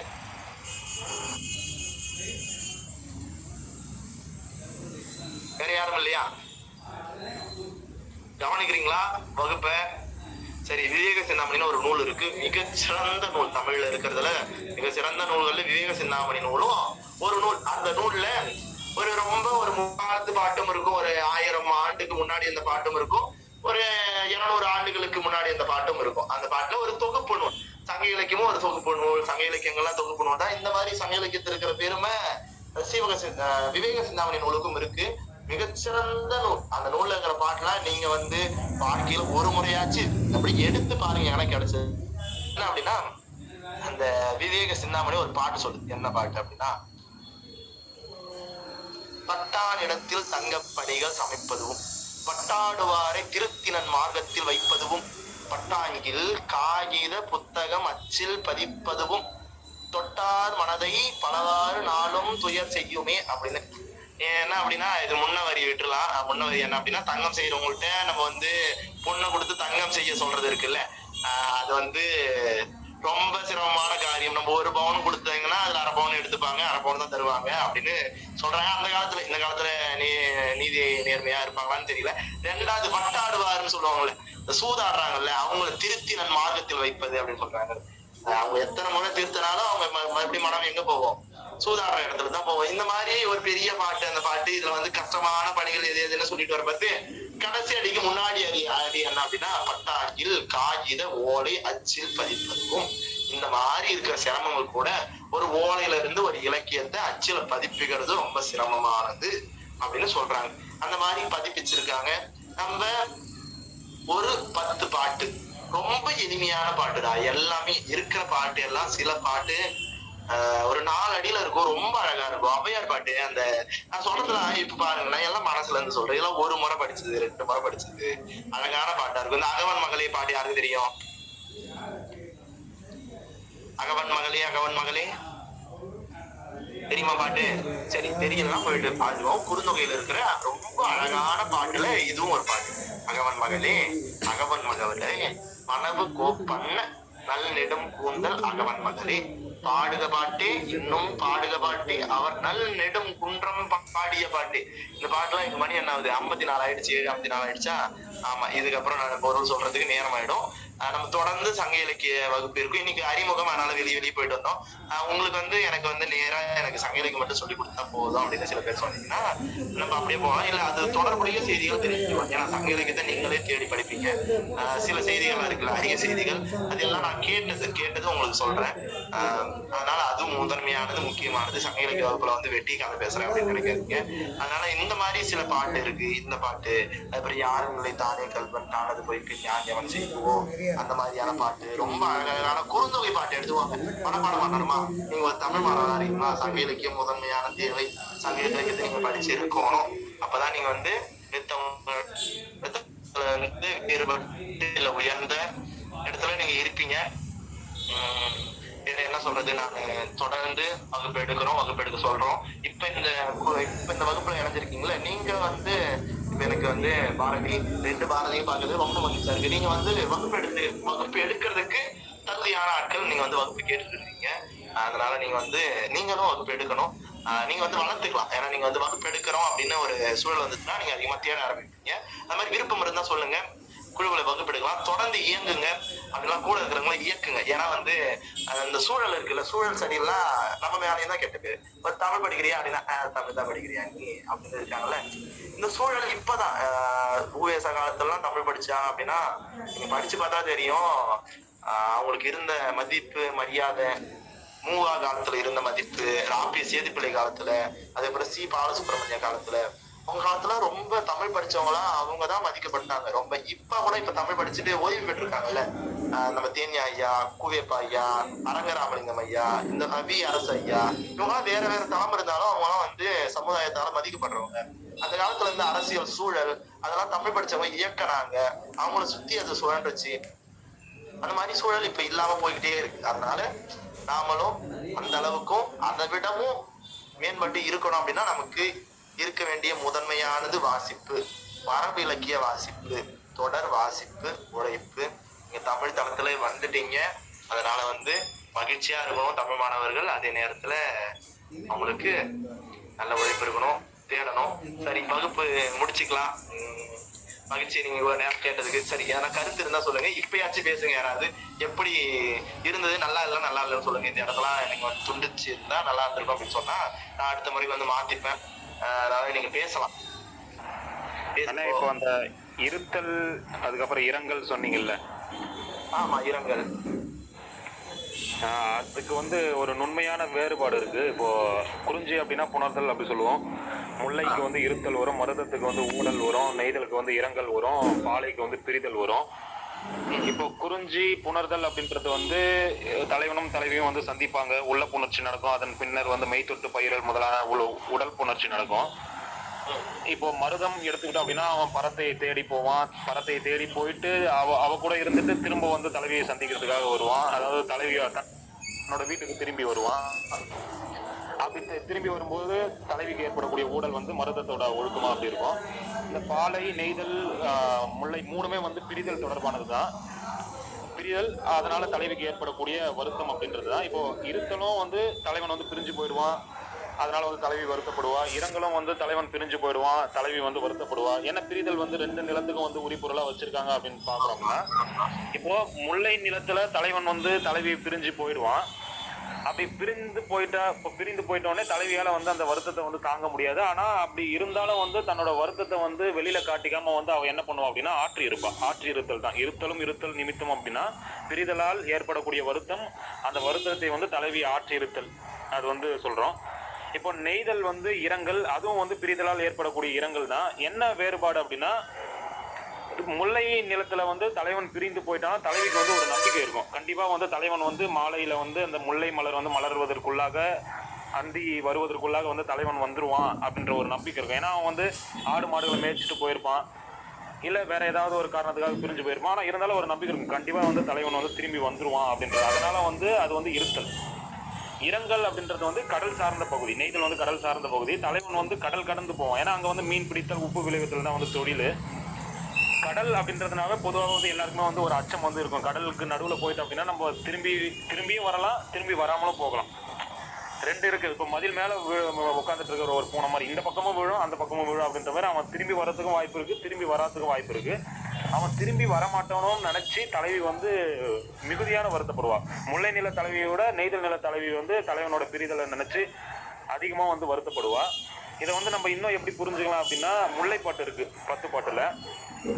முல்லைப்பாட்டுல வந்து தலைவன் வந்து பிரிஞ்சு போயிடுவான், நிமித்தம் கேட்பாங்க. அப்படி நிமித்தம் கேட்கும் போது வந்து ஒரு தாயை பிரிந்த கன்று வந்து தாயை எண்ணி வந்து கத்தும். அந்த நேரத்துல வந்து இன்னே வருகுவர் தாயர் அப்படின்னுவாங்க. அதை வந்து கேட்ட அந்த பெரியோர்கள் வந்து தலைவி கிட்ட சொல்லுவாங்க. தலைவி வந்து என்ன பண்ணுவா அப்படின்னா, தலைவி கிட்ட சொன்னாலும் வந்து அவ வந்து என்ன பண்ணுவா அப்படின்னா தன்னோட அழுகையை வந்து அவளால வந்து நிறுத்த முடியாது. ஆனா அவளோட கண்ணீர்ன்றது வந்து கண்களுக்குள்ளதான் இருக்கும். அவ வருத்தப்பட்டாலும், தலைவனோட பிரிவை நினைச்சு வருத்தப்பட்டாலும் அவளோட கண்ணீர் வந்து கீழே சிந்தாது. அதனால வந்து அது முல்லை. அதுவே நெய்தல் நில தலைவியோட கண்ணீர் வந்து கீழே சிந்தும். அதனால வந்து அது நெய்தல் அப்படின்னு வந்து மறைமலையடிகள் வந்து முல்லைப்பாட்டு ஆராய்ச்சியில வந்து சொல்லுவார். அதாவது தலைவனுடைய பிரிவை எண்ணி தலைவி வருந்தி அவளுடைய கண்ணீர் வந்து கண்களுக்குள்ளாகவே இருந்தால் அது வந்து முல்லை.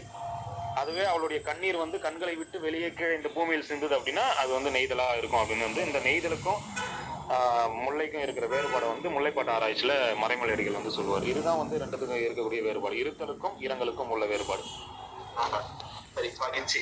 சரி, நீங்க பேசுறது ஒரு நல்ல புரிதல். அப்புறம் என்ன அப்படின்னா, இன்னொன்னு என்ன அப்படின்னா, நம்மளுடைய பாட்டெல்லாம் இருக்குல்ல, சங்க இலக்கிய பாட்டு எல்லாம் நம்ம தொல்காப்பியத்துல படிப்போம் அப்படின்னா, பொருளதிகாரத்தை நல்லா படிச்சா ஒண்ணு வரும். இந்த நம்மளுடைய இலக்கியம்லாம் இருக்குல்ல, இலக்கியம் எல்லாமே உயர்ந்தோர் மேற்று அப்படின்னு வரும்.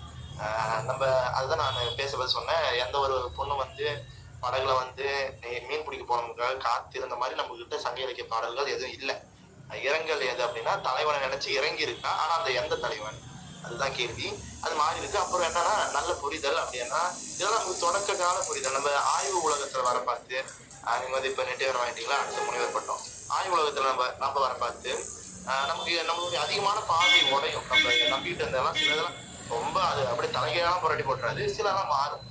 தமிழ் மாணவர்கள், நான் இப்ப முன்ன சொன்னல என் சரித்திரம் நூலை படிச்சிருக்கணும் அப்படின்னு, அந்த மாதிரி படிக்க வேண்டிய முதன்மையான நூல்ல ஒண்ணு அப்படின்னா தமிழ் காதல் கண்டிப்பா படிக்கும். தமிழ் காதல் வாசு மாணிக்கம் ஏதந்து அகத்திணையில அப்படியே நீங்க ஒரு முறை அதை படிச்சுட்டுனா உங்களுக்கு நல்ல அறிவு, பேரறிவு வந்துடும். நீங்க வந்து ஒரு நல்ல ஒரு புலமைத்துவம் அடைவீங்க. அது வந்து உங்களுக்கு ஒரு பெரும் பாதைகள். நீங்க அதை மட்டும் படிச்சுட்டீங்கன்னா தமிழ் நெடும் பயன்பட்டு பாதி தூரம் கையை பிடிச்சிட்டு வந்து விட்டுரும். அது படிச்சா நல்ல ஒரு புரிதல் வந்துடும். அதனால அதை படிங்க. நான் இந்த 2 நூலை இன்னைக்கு சொல்லணும்னு நினைச்சேன். அப்புறம் பாரதி, உங்களுடைய மாலாஜியா மகிழ்ச்சி. நீங்களாம் வந்து வகுப்புக்கு வரது ரொம்ப மகிழ்ச்சி. ஏன்னா நான் என்ன சொல்ற மாதிரி நீங்களா வகுப்பு எடுக்கிற நிலையில இருக்கீங்க. வகுப்பு கவனிக்க வந்திருக்கீங்க. மகிழ்ச்சி, நன்றி. அடுத்து யாராவது சொல்லுங்க. கேக்குதா? காயத்ரி வணக்கம். ஆனா நான் ஒரு கம்பெனியில வேலை இசேவை மையத்துல வேலை பார்த்துட்டு இருக்கிறதுனால 6 to 8 மணிக்கு எனக்கு வேலை இருக்கும். இருந்தாலும் வகுப்பை தவற விடக்கூடாதுன்னு நான் அட்டன் பண்ணி காதுல ஏர்போர்ட்ஸ் போட்டுட்டே வகுப்பு கவனிச்சுட்டே வேலையும் பார்த்து அதனாலதான் பேச முடியல. நீங்க நிறைய தடவை கூப்பிட்டீங்க பேரு தமிழ்ல பேர் இருக்கா? சரி ரொம்ப நல்லா இருந்து. ஆனா சில இது என்னால கவனிக்க முடியல. எங்க வேலையும் பார்த்து இருந்ததுனால நிறைய பாட்டு என்னால முழுசா கவனிக்க முடியல. அந்த மாதிரி பாட்டுகள் நீங்க சொல்ற அந்த பாட்டு எல்லாத்தையும் நம்ம குழுவிலையும் பகிர்ந்தா எனக்கு கொஞ்சம் வசதியா இருக்கும். சரிடா, கண்டிப்பா நான் குழுவில் போடுறேன். போடுறேன் என்னன்னு போட்டுட்டு அந்த பக்கத்துல நூல் போடுறேன். ஒன்னொன்னு என்ன அப்படின்னா, இதுதான் தமிழ் மாணவர்களுடைய நிலை. இப்ப இந்த மாதிரிதான் இருக்கு. பொருளாதாரத்துக்காக ஓட வேண்டிய இதுவா இருக்கு. நானும் பலரை பாக்குறேன். அவங்களுக்கு நீங்க நல்ல ஆர்வம் காயத்ரிக்கு இருந்துகிட்டே என்னுடைய வகுப்புல இருக்காங்க. திவ்யான்னு ஒருத்தவங்க ரொம்ப நல்லா படிப்பாங்க எங்க வகுப்புல. ஆனா அவங்க எப்படி படிப்பாங்க அப்படின்னா, அவங்க ஒரு பேக்கரியில வேலை செய்யறாங்க. ஒரு போன்ல கொடுப்பாங்க வீட்டு பாடம், அதை எடுத்து வச்சுப்பாங்க. பேக்கரி ரொம்ப அதிக பேர் வர மாட்டாங்க. கொஞ்ச நேரம் நடுவில் இடைவெளி இருக்குல்ல, அந்த நேரத்துல படிப்பாங்க அவங்க. இந்த மாதிரியான உழைப்புகள் இருக்குல்ல, இதுதான் நாளைக்கு உங்களை உயர்த்தும். உண்மையான உழைப்பு இதெல்லாம். நீங்க கண்டிப்பா நாளைக்கு மேல வரணும். நல்லா இருக்கும். உதவி இருக்கும், அதெல்லாம் கேளுங்க. நான் இப்ப இளங்கலை முதலாம் ஆண்டு தான் படிக்கிறேன். இளங்கலை முதலாம் ஆண்டு தானா? ஆமா. மகிழ்ச்சி, கேட்கறதுக்கே மகிழ்ச்சி. தொடர்ந்து பயணிங்க. தமிழுக்கு ஏதாவது செய்யணும்னு எனக்கு ஆசை. தமிழோட இயங்கிட்டே இருந்தாதான் நம்மளுக்கு அது எனக்கு தமிழையே ஃபுல்லா பேசணும்னு ஆசை. ஆனா ரொம்ப ஆர்வம் இருந்தா மட்டும் போதும். ஆமா வந்துடும், கண்டிப்பா வரும்டா. நல்லா இருக்கு வாழ்க்கை. ரொம்ப நன்றிண்ணா. இதுதான் சொன்னாங்கல்ல, தமிழுக்கு ஏதாவது செய்யணும் அப்படின்னு நீங்க நினைச்சு பாருங்களேன். இது நான் அறிமுக வகுப்புல சொன்னேன். தமிழ்நாட்டுல தமிழ் பெரும் வணிகம்.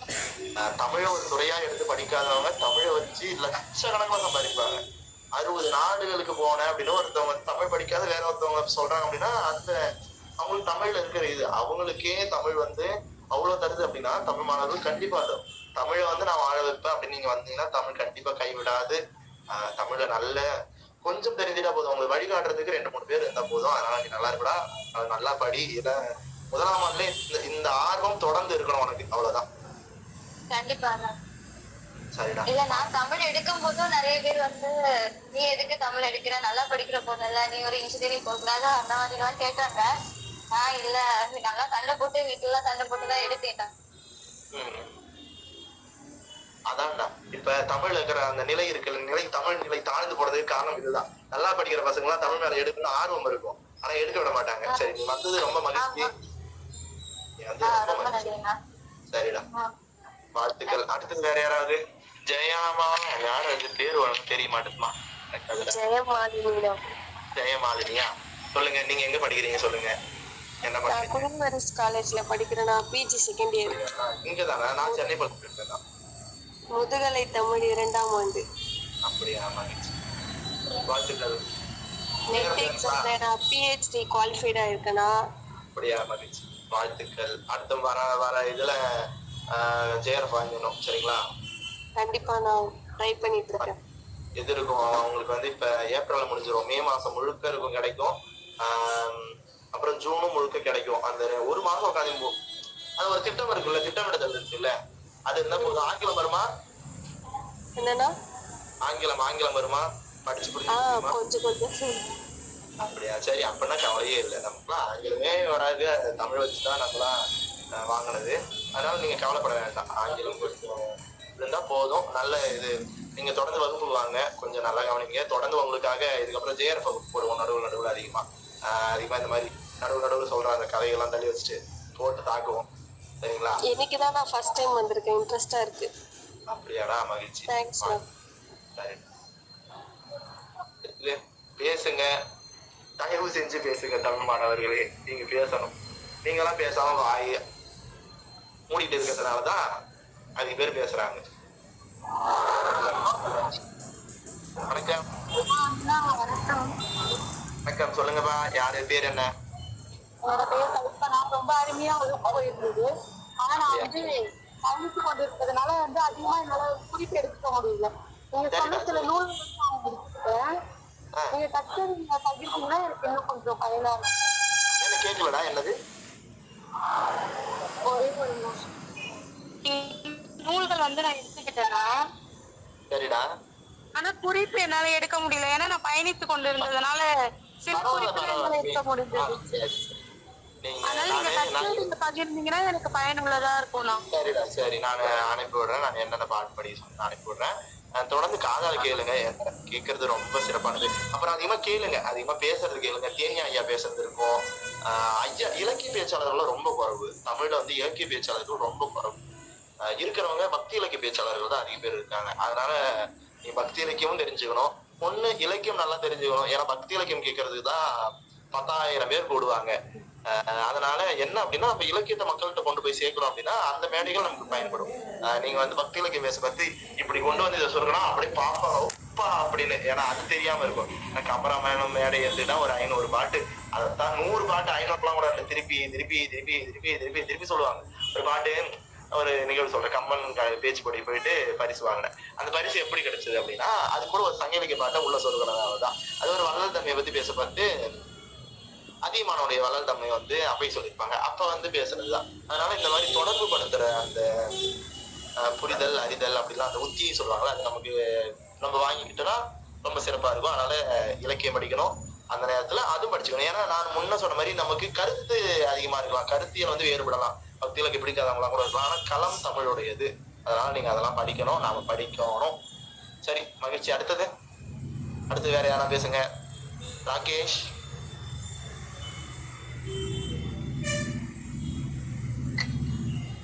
இருக்கீங்களா? பேச சொன்னா போயிடுறாங்கப்பா, யாரும் இருக்க மாட்டாங்க. பேசுங்கம்மா. அம்மு, சந்தியா, திலகவதி, போன வகுப்புலாம் வந்தீங்க போல, பேர் இருக்கு, பேர் பார்த்த மாதிரி இருக்கு. பிரசன்னா, மேகா, அவதாரினியா, வணக்கம். வணக்கம். நானும் சென்னை பல்கலைக்கழகம் தான் உங்களை பார்த்திருக்கேன். அப்படியாடா? என்ன இலக்கியத்துறையா? ஆமா, உங்களுக்கு முன்னாடி செட்டு. அப்படியாக்கா? புரிச்சுக்கா. மன்னிக்கவும், உங்களை பேசுன்னு சொல்றீங்க. ஆனா நான் வேற ஒரு சூழ்நிலையில இருக்கிறதுனால நான் ஒரு பேச சொன்னாதான் பேசுவாங்க, அதனாலதான் சொல்றது. நீங்க வந்து இல்ல, நான் இங்க காலேஜ்ல தான் ப்ரொஃபஸரா ஒர்க் பண்றேன், கல்லூரி. ஆமா, அது விடுதியில இருக்கேன். மாணவர்கள் இருந்ததுனால ரொம்ப சத்தம் அதிகமா இருந்தது. ரொம்ப நாள் கழிச்சு நான் வகுப்புக்கு வந்ததுக்கு காரணமே ரொம்ப வேலை சுமை இருந்துச்சு. என்ன பண்றாங்க அப்படின்னு பாக்கலான்னு தான் வந்தேன். நல்லா இருந்துச்சு. நீங்க பேச்சாளர் தானே, நிறைய டைம் நான் பாத்திருக்கேன். இப்பதான் நான் பேச ஆரம்பிச்சிருக்கேன். இல்ல, கடைசியா நான் கூட கலைஞர் கருணாநிதியோட பிறந்த நாள் அன்னைக்கு பேசினது ஞாபகம் இருக்கு. ஆமா, அதுல பார்த்தது. அதுக்கப்புறம் இப்பதான். உங்க பேரு? என்னோட பேரு தமிழன். நிறைய நீங்க பேச சொல்ல மணிகண்டன் ஐயாவோட சாயல் அப்படியே தெரியுது. நாங்களும் ரொம்ப ஐயா கிட்ட இன்னும் பாட கத்துக்கலையேன்னு கொஞ்சம் ஏக்கமா இருக்கு. கவலைப்படாதீங்க ஐயா, இது நான் ஐயாட்ட சொன்னேன். ஐயா நீங்க வந்து இணைய வழியில் வகுப்பு எடுக்கணும் அப்படின்னு சொன்னேன். கூவியப்பா ஐயா பண்றேன் அந்த மாதிரி. என்ன சொன்னாரு, பாப்பா ஐயா இது ஓய்வு பெற்றதுக்கு அப்புறம் பாப்பா அப்படின்னு சொல்லியிருக்காங்க. நானும் வாழ்க்கையில ஒரு பெரிய என்ன சொல்றது, வரம் கொடுப்பனைன்னு சொல்றது, அது ஐயாட்ட படிக்கிறது. உங்க பேர் என்ன திரும்ப சொல்ல முடியுமா? மறந்துட்டேன். என்னோட பேர் தமிழன். தமிழன். ஓகே. சரிங்க. தேவாவோட செட்டுங்களா? இல்ல தேவாக்கு பின்னாடி. அதுதான், நாங்க தேவாவோட. ஓகே. மிக்க மகிழ்ச்சி. ரொம்ப நல்லாவே சொன்னீங்க. சங்க இலக்கியம்னா எனக்கு ரொம்ப பிடிக்கும். அந்த வகுப்பே சங்க இலக்கியம் பார்க்கும்போது நல்லா மகிழ்ச்சியா இருந்துச்சு, ரொம்ப நிறைவா இருந்துச்சு. எனக்கு மகிழ்ச்சி, நீங்க பேசுறது ரொம்ப மகிழ்ச்சி. அது வந்து ஒரு ஆற்றல் தருது, மறுபடியும் தொடர்ந்து பேசணும். நன்றி. நன்றி. அடுத்தது வேற யாராவது?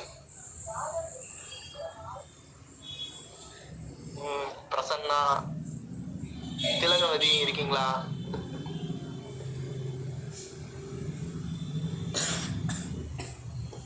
சரி, வேற யாராவது பேசணுமா? பேசணும் கூட எதனா கருத்துன்னு தான் சொல்லலாம். சொல்லிட்டு கலையெல்லாம் 8:12 ஆயிடுச்சு, நேரம் ஆயிடுச்சு. வந்து இருந்தவங்க எல்லாருக்கும் நன்றிலாம் கிடையாது. இது வந்து உங்களுடைய கடமை, நீங்க கத்துக்கணும் அதிகமா, சரிங்களா?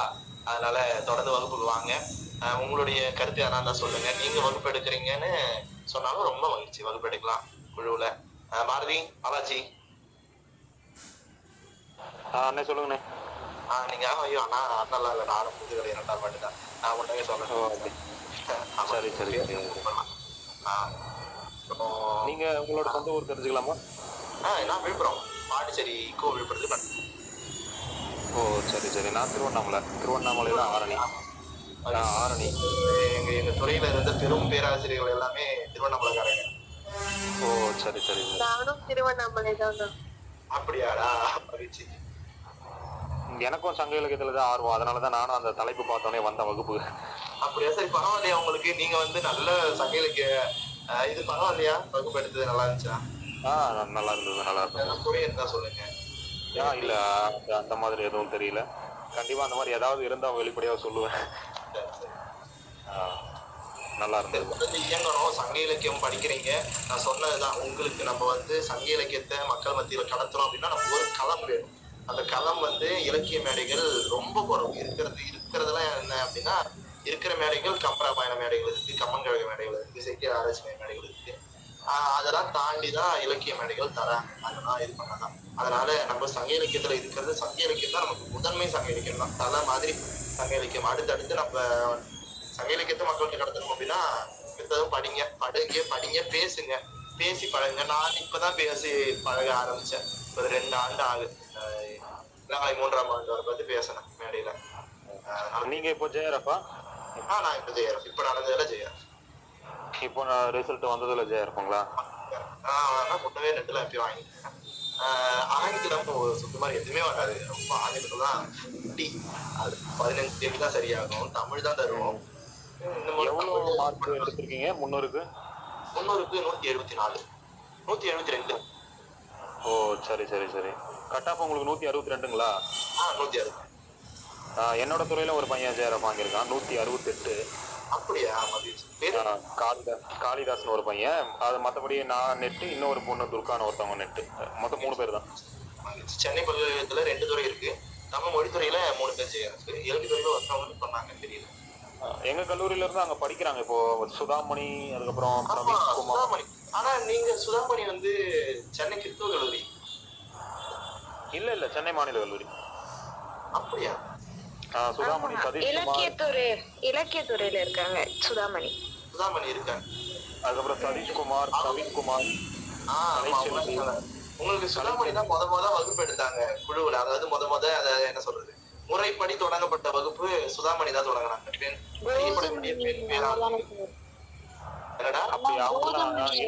இளங்கலையில என்ன கூட படிச்சவங்க? சுதாமணியாப்பா? நான் கோதாமணின்னு நினைச்சேன்பா. இல்ல சுதாமணி. சரி 2 மணி இருக்காங்க. சுதாமணி, கோதாமணி. இளங்கலையில என்ன கூட படிச்சாங்க, இப்ப அங்க எம்ஏ பண்றாங்க. பாரதி 2வது பாரதி. ஆமா, நீ இப்ப இளங்கலை 1ஆம் ஆண்டு தான் சொன்ன? 3ஆம் ஆண்டு. 3ஆம் ஆண்டா? எங்க, எந்த கல்லூரி?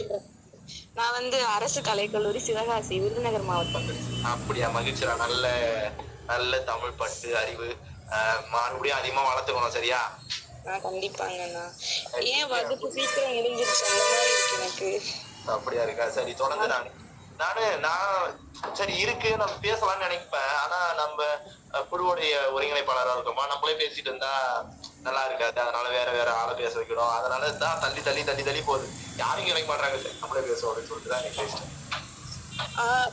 எப்படி வகுப்பு எடுக்க வந்து ஆர்வமா தாங்க நான் இருக்கு. ஆனா அந்த பிற மொழி கலப்பு இல்லாம எப்படி, அது கொஞ்சம் தயக்கமா இருக்கு. தொடர்ந்து முயற்சி பண்ணாதான் போகும். அது என்ன சொல்றது, முயற்சி பண்ணணும். அது போயிட்டா ஒன்னும் ரொம்பலாம் பெருசுதான் இல்லை. ஒரு முறை வந்துருச்சா ஆங்கிலம் சொல்லு, மறுபடியும் அடுத்தது சொல்லு. நான் பேசுறதுக்கும் இப்ப பேசுறதுக்கும் அதிகமா வேறுபாடு இருக்குது. ஓரளவுக்கு வந்து நான் மாற்றம் கொண்டு வந்திருக்கேன். நீ முதுகலை போட போறியா? முதுகலை கண்டிப்பா படிக்கணும். கண்டிப்பா நான் முதுகலை போட போறேன். சரி, எங்க? எங்க கல்லூரியிலே தான். சரி, உங்க கல்லூரில நல்ல பேராசிரியர் இருந்தா போடு. அப்படிலாம் சென்னை பல்கலைக்கழகம், அப்படிலாம் உங்க பக்கம் மதுரை வேண்டாம், மதுரை காமராசர் பல்கலை பத்தி அவ்வளவு இதுவா சொல்ல மாட்டாங்க. நல்ல பல்கலைக்கழகத்துல படிச்சா கண்டிப்பா. ஆமா, அது ஒரு நல்ல மதிப்பு, அது சிறப்பு. சரிங்க அண்ணா. சரிடா. அப்புறம் ஜனா இருக்கீங்களா? அண்ணா நீ சொல்ல மறந்துட்டேன். சொல்லுடா. போன வாரம் உங்கள்ட்ட சொல்லியிருந்தேன்ல, தீதும் நன்றும் பிறர் தர வரா என்ற தலைப்புல பேச போயிருந்தேன்.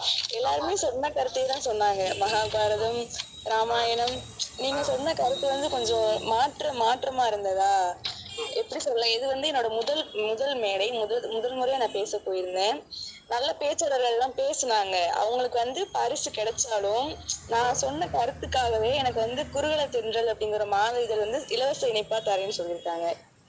சரி, மகிழ்ச்சி. இதுதான் சிறப்பு. ஏன்னா தமிழ் மாணவர்கள் வந்து சிந்தனை, செயல் அதெல்லாம் வந்து மித்தவங்கல இருந்து சிறப்பா இருக்கணும். வேறுபட்டு இருக்கணும்னா அது வேறுபாடும் சிறப்பா இருக்கணும். எனக்கு ரொம்ப மகிழ்ச்சிடா. இது தொடங்கணும், பேசணும், தமிழ் மாணவர்கள் பேசணும். அதுதான் ஒரு மேடையா இருக்கலாம். பிற துறை மாணவர்கள் இருக்கணும். ஏன்னா அவங்களும் தமிழுக்கு சேவை செய்யணும். ஆனா நாம இல்லாம இருக்கக்கூடாது, நாம இருக்கணும். நம்ம வந்து நம்மளுடைய அங்க இருந்துகிட்டே இருக்கணும்.